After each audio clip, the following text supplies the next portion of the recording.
রাজনীতিতে অল্প সময়ে বড় পরিবর্তন আনলেন রিফাত রশিদ। বাংলাদেশ গণতান্ত্রিক ছাত্র সংসদ থেকে পদত্যাগের একদিনের মধ্যেই তিনি যোগ দিয়েছেন নতুন রাজনৈতিক দল জাতীয় নাগরিক পার্টিতে। শুধু যোগদানই নয়, পেয়েছেন যুগ্ম সদস্য সচিবের পদ। 28 ফেব্রুয়ারি রাত 10:30টায় এক ফেসবুক পোস্টে নিজেই বিষয়টি নিশ্চিত করেছেন রিফাত। সেখানে তিনি লিখেছেন, আলহামদুলিল্লাহ, মোহাম্মদ রশিদুল ইসলাম রিফাত রশিদ, যুগ্ম সদস্য সচিব, জাতীয় নাগরিক পার্টি। শুকরিয়া সেই মহান স্রষ্টার প্রতি যার হাতে আমার প্রাণ, আমার ভাগ্য।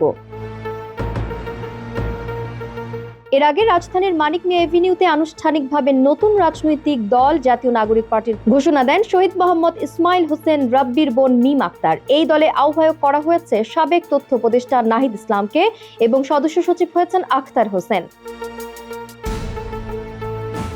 এদিকে 26 ফেব্রুয়ারি নতুন ছাত্র সংগঠন বাংলাদেশ গণতান্ত্রিক ছাত্র সংসদের কমিটিতে রিফাত রশিদের নাম থাকলেও একদিন পরেই তিনি পদত্যাগ করেন।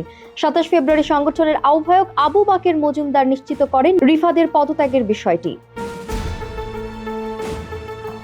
জাতীয় নাগরিক পার্টির নতুন কমিটিতে দেশের বিভিন্ন বিশ্ববিদ্যালয় ও মাদ্রাসার শিক্ষার্থীদের অন্তর্ভুক্ত করা হয়েছে।